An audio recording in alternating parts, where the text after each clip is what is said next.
আসসালামু আলাইকুম, good morning সবাই কেমন আছেন? আমি যেখানে বসে আছি সেখানে সময় প্রায় 10:30টার মতো হয়েছে।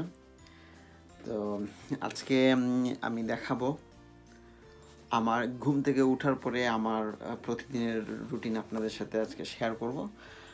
আশা করি আপনাদের অবশ্যই ভালো লাগবে, এবং যারা বাংলাদেশে এখন পর্যন্ত আছেন তাদের এই ইংল্যান্ডের লাইফস্টাইল সম্পর্কে একটু ধারণা দেওয়ার জন্য। চলুন তাহলে শুরু করা যাক আজকের ব্লগটা। আমি ঘুম থেকে ওঠার পরে প্রথম যে জিনিসটা করি সেটা হচ্ছে আমি ইমেল চেক করি, কোনো ইম্পর্ট্যান্ট ইমেল আছে কি না সেটা দেখি। বাংলাদেশ থেকে কেউ মেসেজ দিল কি না হোয়াটসঅ্যাপ চেক করি, এবং ঘুম থেকে ওঠার পরে বাংলাদেশ সবাইকে মিস করি, বিশেষ করে আম্মাকে খুব বেশি মিস করি, কারণ এখানে উঠে নিজের নাস্তা নিজে বানানো লাগে, সব কিছু নিজের কাজ নিজে করা লাগে। দেশে থাকতে ঘুম থেকে ওঠার পরে মুখ ধুয়ে এসে আমি টেবিলে আমার চা নাস্তা রেডি পাইতাম। ঘুম থেকে ওঠার পরেই সব থেকে বেশি মিস করি আমার আম্মুকে, রিয়েলি মিস ইউ আম্মু। তো ঘুম থেকে উঠে আমি কিচেনে আসলাম। কিচেনে এসে এখন চিন্তা করতেছি নাস্তায় কী খাবো। তো দেখেন যাক আজকে নাস্তায় কী পাওয়া যায়। ফ্রিজটা একটু খুলি, দেখি ফ্রিজে কিছু আছে কিনা।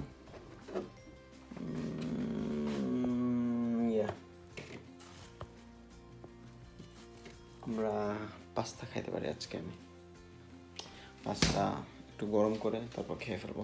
তো ফ্রিজে পাস্তা রাখার কারণ হচ্ছে যে পুরো এক সপ্তাহ রান্না মানুষে একদিন দুই দিনে করে ফেলে। প্রতিদিন তো রান্না করা পসিবল না এখানে। তো মোটামুটি পুরো সপ্তাহ রান্না একদিনেই মানুষ করে ফেলে, অথবা 2 দিনে। তবে যাদের কাজ নাই, যাদের একজন বিজি একজন ফ্রি আছে, হাজব্যান্ড ওয়াইফ, অথবা যারা ঘর থেকে বসে কাজ করে, তাদের জন্য আসলে প্রতিদিন রান্না করা ঠিক আছে। বাট যারা প্রতিদিন কাজে যাওয়া লাগে, ঘুম থেকে উঠে কাজে যাওয়া লাগে, তাদের জন্য আমি মনে করি একদিন রান্না করে রেখে দেওয়াটা ভালো। সো চলুন আমি আজকের সকালের নাস্তাটা গরম করে ফেলি।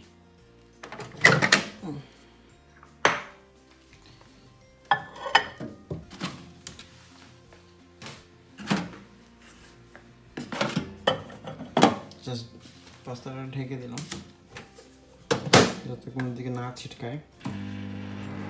2 মিনিট গরমে দিলাম। পাস্তা গরমে বসায় দিয়ে আমি এখন চিন্তা করতেছি যে বাংলাদেশ হলে আমার আম্মা কী করতেন। আমার আম্মা আমাকে এসে জিজ্ঞেস করতেন আমি কী খাবো, পাস্তা খাবো নাকি অন্য কিছু খাবো। বাংলাদেশে আমার কাছে মনে হয় না যে ঘুম থেকে উঠে কেউ এরকম পাস্তা টাস্তা খায়। নর্মালি সবাই ঘুম থেকে উঠে আগে চা খায়। তো চলেন, আমরা তো বাংলাদেশি মানুষ, আমরা তো আমাদের নিজেরটা ভুলতে পারবো না। চা বসিয়ে দিই।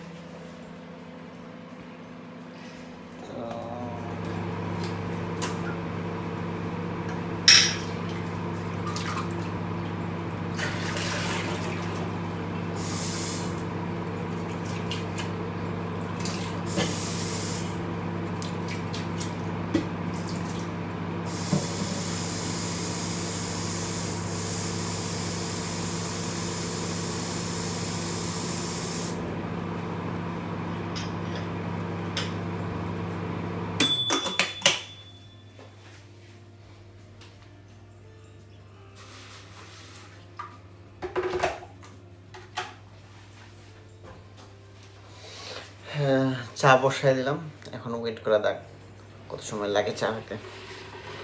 দেখি আমি আমার পাস্তা হয়ে গেছে। ও গান বেরিয়েছে, নাইস, ভেরি নাইস।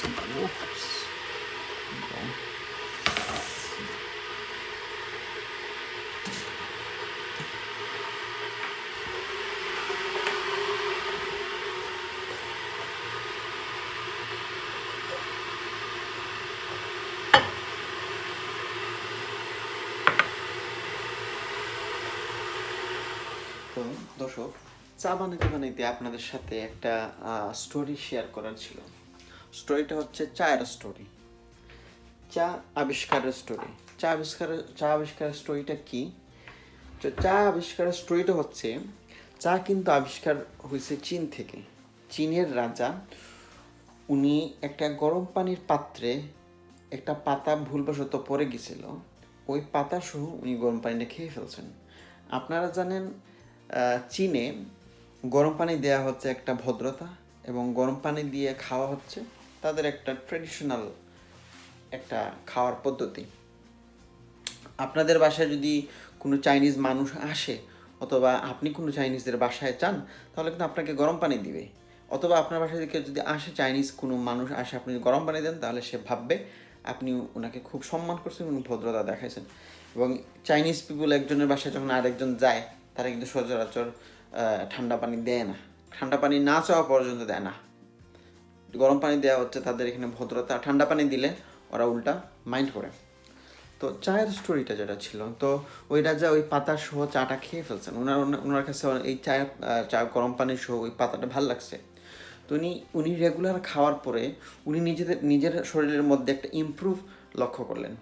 তো রাজা ছিলেন, রাজা থাকায় উনার এই কথাগুলো পাবলিককে অনেক বেশি ইনফ্লুয়েন্স করছে। যে উনি বলছেন যে চা পাতা খাওয়ার পরে উনার শরীরে টায়ার্ডনেস যেটা ছিল ওইটা কমে গেছে, এবং উনি আগে থেকে অনেক সুস্থ বোধ করছেন। এরপর থেকে চীনে চায়ের একটা মনোপলি সৃষ্টি হলো। ব্রিটিশরা চাইছিল যে চায়নার সাথে চায়ের ট্রেড করতে, বাট চায়না শুধু চা বিক্রি করবে, কিন্তু চায়ের পাতা দিবে না, চায়ের গাছ দিবে না। তো একসময় ব্রিটিশদের সাথে চায়নার এটা নিয়ে অনেক বড় একটা দ্বন্দ্ব ক্রিয়েট হইলো। এখন এই মডার্ন ডেতে যেরকম আমেরিকা বিভিন্ন দেশের উপর স্যাংশন দেয়, ঠিক ওইভাবে চায়না স্যাংশন দিল ব্রিটিশদের উপর যে ওরা ব্রিটিশদের কাছে চা বিক্রি করবে না। এরই মধ্যে আমাদের উপমহাদেশের ভারতীয় আমরা যারা ছিলাম উপমহাদেশের, তাদের মধ্যে ওই চায়ের একটা নেশা জেগে বসেছে। কারণ আমরাও তখন চা খাওয়া স্টার্ট করছিলাম। তো এরপরে ওরা যখন চায়ের উপর স্যাংশন দেওয়ার পরে চা আসা তো বন্ধ, এখন কি করা যাবে? তখন ভারতের দার্জিলিংয়ে ওই চায়ের গাছের মতো একটা পাতা পাওয়া গেছে। তারপর ওইটা টেস্ট করে দেখা গেল যে এইটাই আসলে চায়ের পাতা। তারপর ওটা বাণিজ্যিকভাবে চাষ হওয়া শুরু হইলো বিভিন্ন পাহাড় পর্বতে। এটাই ছিল চায়ের স্টোরি। চলেন চাটা বানাই ফেলে, আমি অনেকক্ষণ হয়ে গেছে।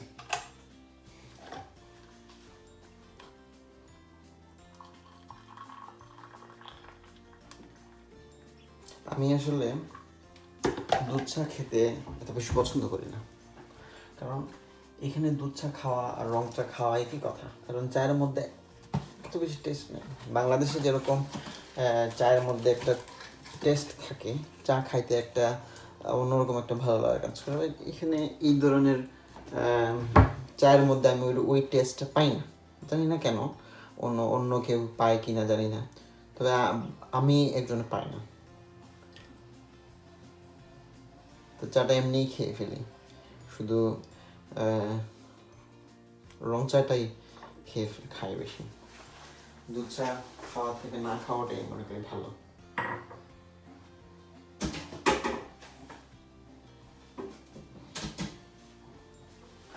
সো বানানো হয়ে গেল আমার চা।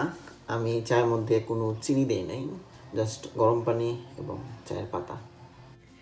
এই হচ্ছে আমার আজকের সকালের নাস্তা। আমার খুব ভালো লাগতেছে, দেখেই ভালো লাগতেছে। কড়ার লিকারের রং চা, ওয়াও, খেতে অনেক ভালো লাগবে। একদম পুরো মাইন্ডটা ফ্রেশ হয়ে যাবে, সব চিন্তা ভাবনা দূর হয়ে যাবে। আম্মাকে খুব বেশি মিস করতেছি। আমি ব্রেকফাস্ট করেই আম্মারে বলবো।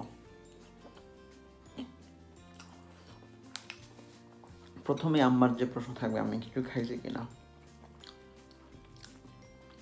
মারা এমনই হয় মানুষকে, এত দূর থেকেও আম্মা সবসময় আমার খবর নেন, কি করতেছি না করতেছি। পাস্তাটা আসলে খুবই নাইস একটা pasta. I really love this one.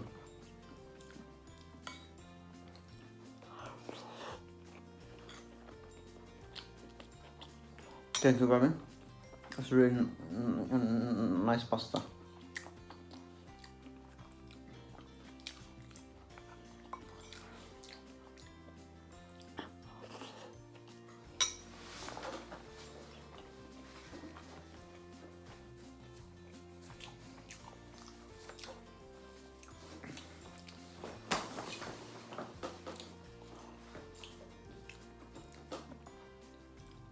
আসলে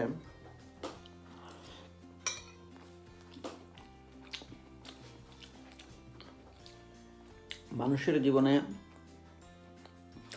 সবথেকে বড় সত্য হচ্ছে এই যে সকালে প্রতিদিন ঘুম থেকে উঠি, হঠাৎ করে একদিন সকালে আর ঘুম থেকে উঠা হবে না, হঠাৎ করে উপরওয়ালার ডাকে চলে যেতে হবে। সো এই জন্য যা করি ভালো কাজ করতে হবে। ঘুম থেকে উঠার পরে আমার প্রতিদিন এই জিনিসটা মনে হয় যে একদিন সকালে হয়তো আর ঘুম থেকে উঠবো না, একদিন সকালে হয়তো আরও ঘুম থেকে উঠে এই নাস্তা বানানো হবে না। তো এই কথাগুলো মনে আসলে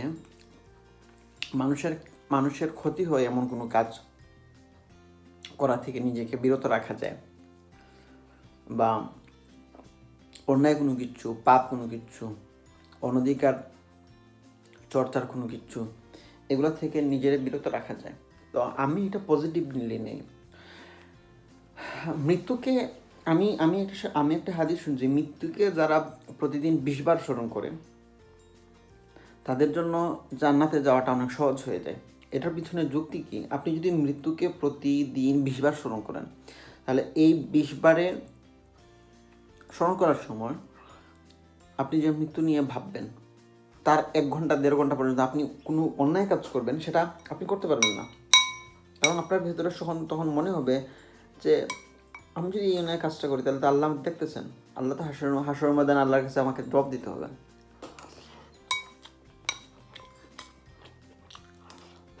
তো এই জিনিসগুলো আসলে পজিটিভলি নেওয়া ভালো। অনেকে দেখবেন যখন আমরা মৃত্যুর কথা তুলি, এবার করতে চায় তো অলক্ষীপনা মনে করে, বাট এটা আসলে অলক্ষীপনা না। জন্ম এবং মৃত্যু, পৃথিবীর মধ্যে চিরসত্যের মধ্যে একটা সত্য হচ্ছে জন্ম এবং মৃত্যু। সত্যকে আপনি অস্বীকার করতে পারবেন না, কোনোভাবেই না। তো এটা অলক্ষীপনা না। মৃত্যুর কথা মনে আসলে আপনি অনেক অন্যায় কাজ, অনেক পাপ কাজ থেকে বিরত থাকবেন। রিয়েলি চিন্তা করতে বিশাল কিচ্ছু, চিন্তা না করলে কোনো কিছুই না। তো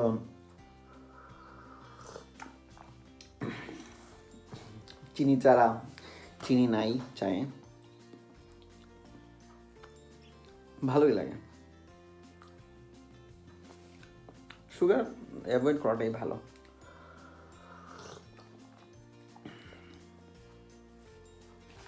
সো মোটামুটি এই পর্যন্ত হচ্ছে আমার আজকের সকাল। তো আপনাদের জন্য, আপনারা আমার কোন জিনিসটা দেখতে চান সেটা আপনারা কমেন্ট করে জানাবেন, লাইক, কমেন্ট এবং সাবস্ক্রাইব করবেন। ভালো যদি লাগে তাহলে শেয়ার করবেন বন্ধুদের সাথে। কোনো ধরনের ভুল হলে ভুলগুলো ধরিয়ে দেবেন, যাতে পরবর্তীতে আমি এটা শুদ্ধ করে আপনাদের সামনে আসতে পারি।